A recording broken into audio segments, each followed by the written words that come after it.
I smiled and told her to check her bank account.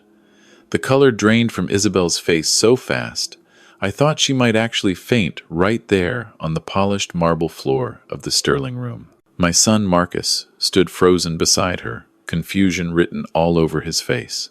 He had no idea what was about to unfold. Neither did the 75 guests gathered for what they thought was a rehearsal dinner at the Westbrook Hotel in downtown Chicago. But I knew, God help me, I knew everything. Let me back up. This story really started 3 weeks earlier, on September 8th, 2024. It was supposed to be a happy evening.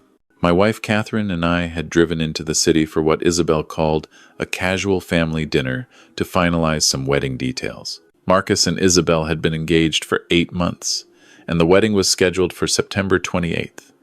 Everything seemed to be moving along smoothly. Too smoothly, as I'd later realize.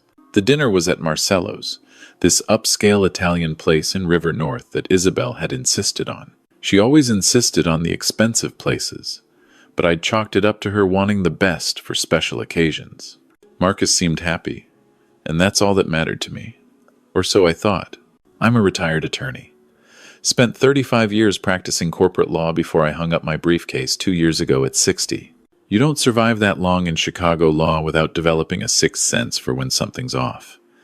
And something about Isabel had always felt off to me, though I could never quite put my finger on what it was. She was beautiful, sure. 28 years old, blonde, worked as a marketing consultant, though I'd never been entirely clear on what that meant.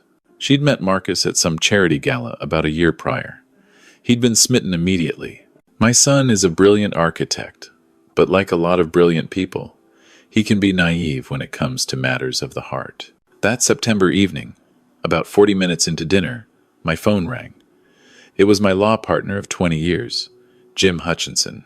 He was having an emergency with a client. I'd handed off to him when I retired, and he needed some files that were apparently still in my home office. I excused myself from the table to take the call. The restaurant had a small outdoor patio area that was closed for the season, but the door was unlocked. I stepped out there for some quiet. The Chicago evening was cool, and I was standing near the back corner, by some decorative hedges, talking Jim through where to find the files in my filing cabinet. That's when I heard her voice. Isabel had come outside too, but she hadn't seen me in the darkened corner.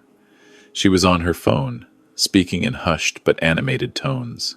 I should have announced my presence immediately. That would have been the proper thing to do, but something in her tone made me freeze. Maybe it was the lawyer in me. Maybe it was that sixth sense finally clicking into place. I held my breath and listened. "No, Emma, I'm telling you, it's all set up," Isabel was saying. "The prenup he thinks he signed? His idiot lawyer didn't catch that clause. 4B completely voids the infidelity protection. My attorney crafted it specifically to look like standard language." My blood ran cold. I pressed myself further into the shadows. "I'm getting pregnant the second we're back from the honeymoon. I've already stopped my birth control. Once there's a baby, he's locked in. And even if he tries to leave, that clause means I get half of everything, including his trust fund. Emma, that's $3 million. We're talking $1.5 million, minimum." I heard her laugh. It was a sound I'd heard dozens of times at family dinners, but now it sounded like nails on a chalkboard. His parents are the only problem. The dad's always watching me like he doesn't trust me. But once we're married and I'm pregnant, there's nothing they can do. I'll slowly cut them out. Start with missing a few Sunday dinners, then move Marcus to the suburbs, away from their Lincoln Park neighborhood. Within a year, they'll be lucky if they see their grandkid on holidays. My hand was shaking so hard I nearly dropped my phone. Jim was still talking in my ear, but I couldn't hear him anymore. All I could hear was this woman, this predator, calmly discussing how she was going to trap my son, steal his inheritance, and cut us out of his life. Look, I've got to get back inside. His mother won't shut up about wedding flowers. Just have Derek ready with the paperwork. The second I'm pregnant, we're putting everything in motion. Marcus is so stupidly in love. He won't see it coming until it's too late. She hung up and went back inside. I stood there in the dark for a full 5 minutes, my heart pounding like I'd just run a marathon. Jim had given up trying to get my attention and hung up. I called him back, apologized, told him I'd call him later. My voice sounded strange even to my own ears. I didn't go back inside right away. I needed to think. 35 years as an attorney had taught me one crucial thing: emotional reactions get you nowhere. Evidence and strategy, those are what win cases. And this was the most important case of my life. I went back to the table, smiled, made small talk about the wedding cake flavors Catherine and Isabel were debating. I watched Isabel laugh at Marcus's jokes, touch his arm affectionately, play the role of loving fiancé with Oscar-worthy skill, and I started planning. The next morning, I called an old friend. Tony DeMarco and I had gone to law school together, but instead of practicing law, Tony had become a private investigator. He specialized in background checks for high-net-worth families, vetting potential spouses. We'd used him a few times for clients who needed pre-employment screening. "Tony, I need you to dig into someone for me," I said when I reached him. "And I need you to be thorough. Cost is not an issue." "Sure, Bobby. Who are we looking at?" "My son's fiancée, Isabel Moreau, and Tony. I need this yesterday." There was a pause. "That's serious, huh?" "That's serious. Give me 72 hours. Tony called me back in 48. What he'd found made my overheard conversation seem almost tame by comparison. Isabel Moreau wasn't even her real name. She was born Isabel Kowalski in Gary, Indiana. She'd changed her name legally 5 years ago, probably because Moreau sounded more sophisticated than Kowalski. But the name change was the least of it. "Bobby, this woman has a record," Tony told me over the phone. His voice was grim. "Wire fraud from 2019. She ran a romance scam targeting men on dating apps, convinced 3 different guys to invest in a fake startup company, made off with about 200 grand total before she got caught. She did 18 months at Danville." I felt sick. Marcus doesn't know any of this. I'm sure he doesn't. She's been careful. But there's more. I found 2 other guys, both in their 30s, both with family money. She got engaged to one in 2021, the other in 2022. Both engagements ended abruptly, and both guys refused to talk to me. But I did some digging.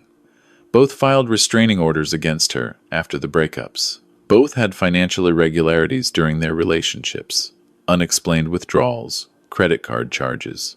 She's done this before, multiple times. Your son is her type, successful, nice guy, comes from money, probably a little naive about women. "Bobby, I'm sending you everything I've got. But if I were you, I'd also get a forensic accountant to check your son's finances right now." I did exactly that, called another old colleague, Patricia Wong, who specialized in forensic accounting. What she found made me want to put my fist through a wall. Marcus had given Isabel access to one of his credit cards for wedding expenses. In the past 3 months, she'd charged $47,000. Wedding expenses typically included in that were maybe $12,000. The rest, clothing, jewelry, spa treatments, and $5,000 in wire transfers to an account registered to someone named Derek Kowalski. Her brother, I'd later learn. The same brother she'd been planning this scam with, but the real kicker was what Patricia found when she looked deeper. Marcus's trust fund, the one my father had set up for him that was worth about $3 million, had a clause that said he couldn't access the principal until he was 35 or got married. He was currently 34. The wedding would trigger full access to that money. And the prenup that Isabel had mentioned? I got a copy from Marcus's attorney, Richard Shea. Richard was a good real estate lawyer, but he didn't specialize in family law. He'd done the prenup as a favor to Marcus. And sure enough, there it was, Clause 4B, buried in page 7 of 12, in language so dense and convoluted that it essentially voided the entire prenup in the event of marital discord, stemming from actions taken prior to the dissolution filing. I'm a corporate attorney, not a family law specialist, but even I could see what Isabel's lawyer had done. That language was so vague it could mean anything. Any decent divorce attorney could argue that Marcus's actions, whatever they were, had caused the marital discord, thus voiding the prenup and entitling Isabel to half of everything. It was brilliant, in the most evil way possible. I sat in my home office, surrounded by documents and evidence, And I realized something. I couldn't just tell Marcus. He was in love. He wouldn't believe me. He'd think I was being an overprotective father who'd never thought anyone was good enough for his son. Isabel would cry, play the victim, probably even turn it around and accuse me of trying to sabotage their happiness. Marcus would be forced to choose between his father and the woman he loved, and I'd probably lose. No, I needed to be smarter than that. I needed Isabel to expose herself. I needed Marcus to see who she really was with his own eyes, in a way that couldn't be denied or explained away. I needed a plan. Over the next week, I put together what my wife Catherine later called the most elaborate sting operation outside of FBI headquarters. And she wasn't entirely wrong. Step 1 was getting Marcus to trust me with more wedding details. I called him up, apologized for being a bit distant about the wedding planning, told him I wanted to be more involved. He was thrilled. Isabel was less thrilled, but she played along. I offered to help with some of the vendor payments, said I'd wire money directly to save them the hassle. Step 2 was the vendors themselves. I contacted several of them, the ones Isabel claimed she'd already paid. Surprise, surprise, most of them had only received deposits, if that. The florist hadn't been paid at all. The photographer had gotten one payment and was owed another $3,000. The caterer had received about half of what was owed. I paid them, all of them, but I also asked them to do me a favor. If Isabel contacted them about payment, could they tell her there was a problem with her credit card and they needed payment in cash or check? Every single vendor agreed. They'd all dealt with bridezillas before, but there was something about Isabel that had rubbed each of them the wrong way too.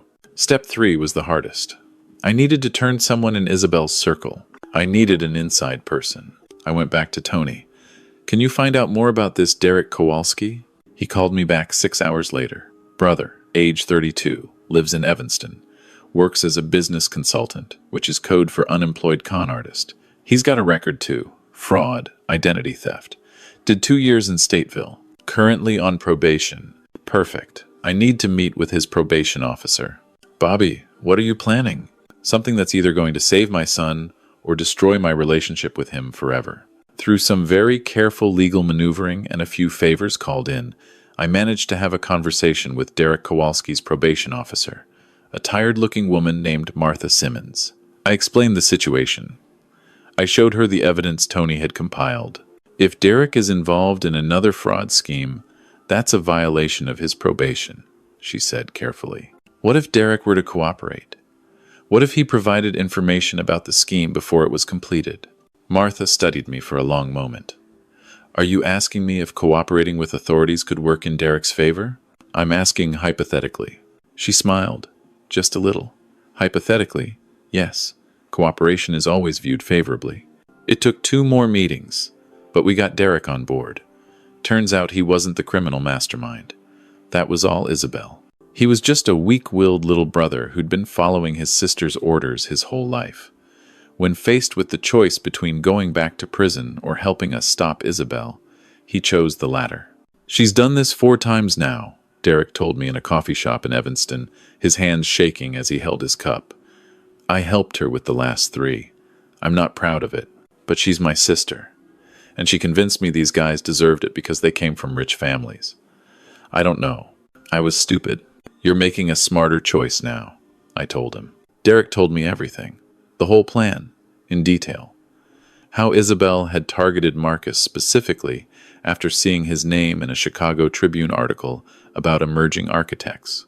How she'd engineered their chance meeting at the charity gala. How she'd researched his family, his finances, his personality. How she'd crafted every moment of their relationship to make him fall in love with her. It was sociopathic in its calculation. But Derek also gave me something more valuable. He agreed to wear a wire. The next part of my plan required convincing Isabel that there was an urgent problem with the wedding finances. I had Patricia, my forensic accountant, call Isabel from a spoofed number that appeared to be from Marcus's bank. Miss Moreau, this is Patricia Wong from First Chicago Bank's fraud department. We've detected some unusual activity on the account ending in 7,743. We need you to come in to verify some transactions, or we'll have to freeze the account pending investigation. I listened to the call on speaker.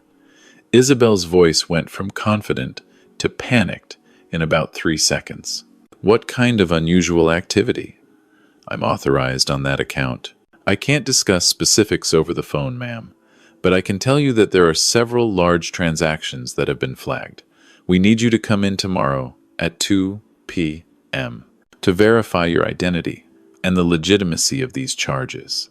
After Isabel hung up, she immediately called Derek. We've got a problem, she said. The bank is looking at the credit card. Maybe we should pull back, Derek suggested, following the script we'd given him. Maybe this is too risky. No, we're too close. I just need to move up the timeline. I'll tell Marcus I want to elope. We'll fly to Vegas this weekend, get married, and once the trust fund transfers, none of this matters. Derek played his part perfectly. Are you sure? What about his parents? Screw his parents. Once I'm Marcus's wife and I'm pregnant, they can't do anything. This is happening, Derek. This weekend. We had it all on tape. That's when I brought in the final piece of my plan. Marcus himself. This was the part I'd been dreading. I called Marcus and asked him to meet me at my office. I still kept a small office downtown for consulting work, even though I'd retired. He arrived looking confused but happy. What's up, Dad? I gestured for him to sit down. Then I played him the recording of Isabel's phone call from the restaurant, the one I'd recorded on my phone. Marcus's face went through about 5 different emotions as he listened. Confusion, disbelief, denial, horror, and finally, devastation. No, he said when it finished. No, that's not. There has to be an explanation. There is an explanation, son. I spread out all the documents on my desk. The explanation is that Isabel is a con artist. She's done this before, multiple times. I spent the next hour showing him everything. Tony's background report, the prison record, the previous engagements, the financial analysis showing how much she'd stolen, the prenup clause, Derek's testimony, the recordings. By the end of it, Marcus looked like he'd aged 10 years. He sat there, staring at the documents, and I watched my son's heart break in real time. I loved her, he finally said, his voice barely a whisper. I was going to marry her. I know, son, and I'm so sorry. Why would she do this? Why me? Because you're a good person, because you come from a family with means, because you trusted her, and she saw that as a weakness to exploit. I reached across the desk and gripped his hand. None of this is your fault. Marcus looked up at me, and I saw tears in his eyes. What do I do now? Now? I leaned back in my chair. Now we make sure she never does this to anyone else. Over the next few days, Marcus and I worked together. It wasn't just about protecting him anymore. It was about justice.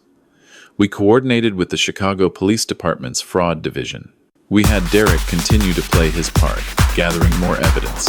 We had Marcus act completely normal around Isabel, which nearly killed him, but he managed it.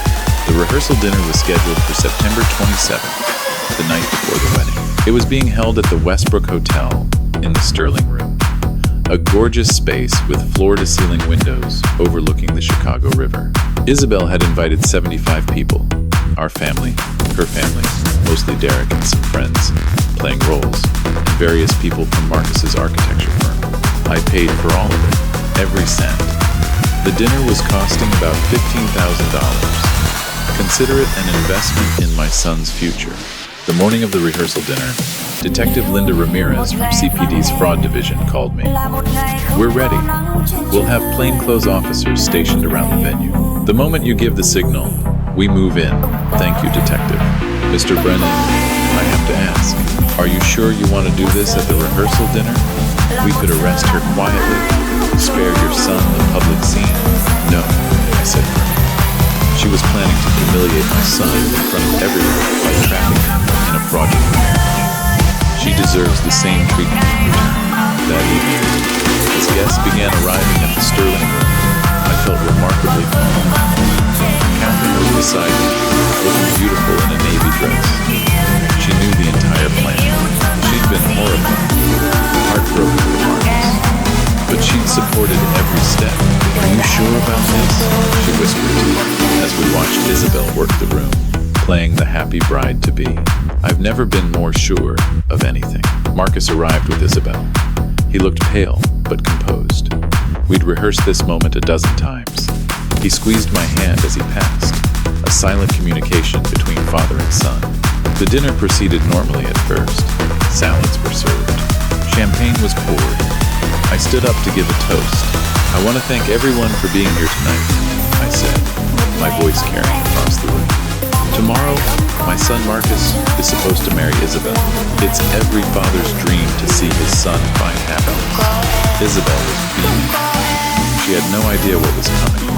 "But before we celebrate, I think there's something everyone should know about the bride." The room went quiet.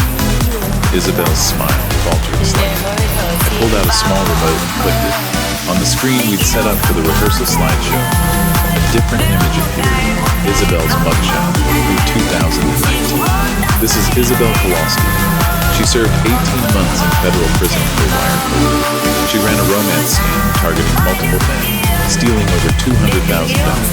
Gasps rippled through the room. Isabel stood up, her face going red. "What the hell are you doing?" "I'm protecting my son," I said calmly. I clicked the remote again. This is a recording of a conversation Isabel had 3 weeks ago, discussing her plan to trap Marcus, steal his trust fund, and isolate him from his family. I played the audio.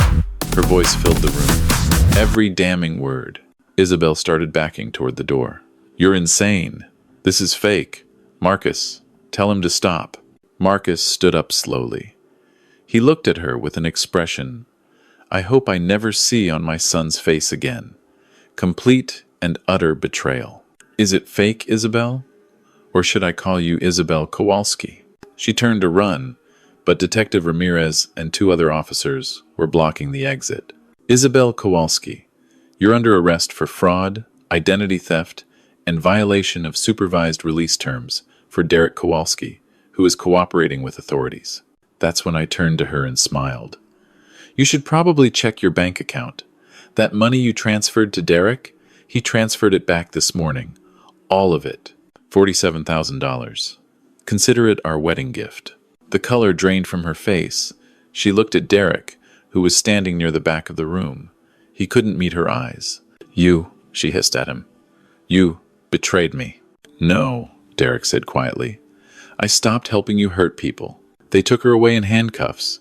The room was dead silent except for the sound of her screaming obscenities at me, at Marcus, at Derek, at everyone.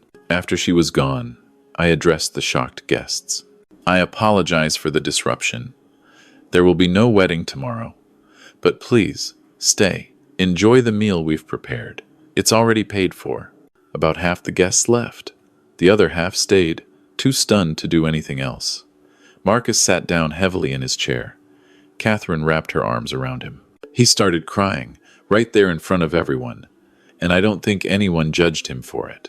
I sat down next to my son. "It's over. She can't hurt you anymore." "Dad," he said, looking at me with red-rimmed eyes. Why did you?" "Because you're my son, and I'll always protect you." The aftermath was messy, as these things always are. Isabel was charged with multiple counts of fraud. The prenup irregularities, combined with her criminal history and the recorded evidence, made it an easy case for prosecutors. She eventually took a plea deal, 5 years in federal prison. Derek got 18 months, mostly time served from a previous sentence, plus probation. He's apparently doing better now. Got a real job, working in construction. Sometimes people can change, I guess. Marcus went through hell. He took a month off work, saw a therapist 3 times a week. There were days when he didn't get out of bed. Catherine and I took turns checking on him, bringing him food, just sitting with him. "I feel like such an idiot," he told me one afternoon, about 2 months after the rehearsal dinner. We were sitting in my study, watching a Bears game neither of us was really paying attention to. "You're not an idiot. You're a good person who wanted to see the good in someone else. That's not a character flaw, Marcus. That's what makes you human. But I should have seen the signs. I should have known." Maybe. But that's the thing about con artists. They're good at what they do. That's why they're called confidence artists. They make you confident in them. I turned to face him. "What happened to you wasn't your fault. It was hers. All of it. He nodded slowly. How did you know, Dad? What made you suspicious? I thought about that for a long moment. Honestly, I don't know. Maybe it was just instinct. Or maybe it was because I love you, and some part of me couldn't believe that someone could love you the way she claimed to and still be planning to hurt you. Real love doesn't come with ulterior motives. I don't think I'm ever going to trust anyone again. You will, I assured him. It's going to take time, but you will. And when you do meet someone real, someone genuine, you're going to appreciate them so much more. He gave me a weak smile. How'd you get so wise? 62 years of making mistakes and learning from them. It's been about 4 months now since that night at the Westbrook Hotel. Marcus is doing better. He's back at work, throwing himself into his projects. He's dating someone new, actually. A woman named Sarah, who's a structural engineer at a rival firm. They met at a professional conference. She's nothing like Isabel. Down to earth, smart, has her own money and career. When Marcus introduced us last week, she shook my hand and said, Mr. Brennan, I've heard a lot about you. Thank you for protecting him. I liked her immediately. Last week, I got a call from Detective Ramirez. Mr. Brennan, I thought you'd want to know. We've identified 2 other men who were scammed by Isabel Kowalski, both in Chicago, both in the past 6 years. They're both willing to testify at her trial. Good, I said. Maybe this will give them some closure too. You did a good thing, she said. Not everyone would have had the patience to build a case like this. Most people would have just confronted her directly. I'm a lawyer, I told her. We don't confront, we build cases. She laughed. Well, you built a hell of a case. I think about that night often. Was it an overreaction? Was it too elaborate? Did I traumatize my son by making him go through with the rehearsal dinner plan instead of just canceling the wedding quietly? That comment from @RevengeRoomM7L that I saw later on a YouTube video about our situation actually made me think. At what point did protection become revenge? The truth is, I don't know. Maybe it was both. Maybe I did want revenge on Isabel for what she'd planned to do to my son. Maybe I wanted her to feel the same humiliation she'd been planning to inflict. Maybe that makes me a bad person. But I also know this. If I hadn't done it the way I did, Isabel might have gotten away with it. She might have married Marcus, gotten pregnant, stolen his money, and destroyed his life. She might have moved on to the next victim after that. By exposing her publicly, by building an ironclad case, by getting her sent to prison, I didn't just protect Marcus. I protected everyone else she might have targeted. So was it too much? Maybe. But I'd do it again in a heartbeat. Marcus knows the whole story now. I showed him the analysis someone did of the case, including that comment questioning whether I'd gone too far. He read it carefully, then looked at me. Dad, you saved my life. I don't care if it was over the top. I don't care if it was elaborate. You saw something I couldn't see, and you did what needed to be done to protect me. That's all that matters. Even though it hurt? Especially because it hurt. If you'd just told me, I wouldn't have believed you. I needed to see it for myself. And yeah, it destroyed me. But it also woke me up. I'll never be that naive again. Catherine and I hosted Sunday dinner last week. Marcus came with Sarah. Derek Kowalski actually showed up too, which surprised me. He's been staying in touch. Says he owes us for giving him a chance to turn his life around. As we sat around the table, eating Catherine's pot roast and talking about everything and nothing, I looked at Marcus. Really looked at him. He was laughing at something Sarah said. His eyes bright again, the color back in his face. He looked like my son again, not the shell of a person he'd been in those dark months after Isabel. And I realized something. Sometimes protecting the people you love requires you to do things that seem extreme to everyone else. Sometimes it requires careful planning, strategic thinking, and yes, maybe a little bit of calculated revenge. Because at the end of the day, love isn't just about the good times and the happy moments. Love is also about standing in the shadows at a restaurant, listening to a conversation that breaks your heart, and then spending 3 weeks building a legal case instead of just punching someone in the face like you want to. Love is about watching your son's heart break and knowing that you're the one who had to break it to save him. Love is about being willing to be seen as the bad guy, the overprotective father, the one who ruined the wedding, if it means your child is safe. I'm 62 years old. I've practiced law for 35 years. I've won cases and lost cases. I've made money and spent money. I've had successes and failures. But stopping Isabel Kowalski from destroying my son? That's the case I'm most proud of. If you've ever had to protect someone you love from a predator, you know what I'm talking about. You know that sometimes being a protector means being a fighter. And you know that no matter what anyone else thinks, no matter how elaborate your plan seems to outsiders, it's worth it if it keeps your loved ones safe. Someone asked me last week if I have any regrets about how it all went down. I thought about it for a long time before answering. Only one, I finally said. I regret not trusting my instincts sooner. I knew something was off about Isabel from the beginning. I should have investigated earlier, but that's the thing about hindsight. It's always crystal clear. What matters is that when I finally did see the threat, I didn't hesitate. I didn't second-guess myself. I did what needed to be done. And Marcus is safe. That's all that matters. If you're reading this because something similar happened to you, or because you're worried about someone you love being taken advantage of, let me give you some advice. Trust your instincts. If something feels off, it probably is. Don't talk yourself out of your concerns just because everyone else seems to think everything is fine. And if you discover that your fears are real, don't just confront the person directly. Build a case, gather evidence, work with professionals. Make sure that when you expose the truth, it's undeniable, because the people who prey on others are experts at manipulation. They'll twist the truth, play the victim, and make you look like the crazy one if you give them the chance. Don't give them that chance. Marcus is getting serious with Sarah.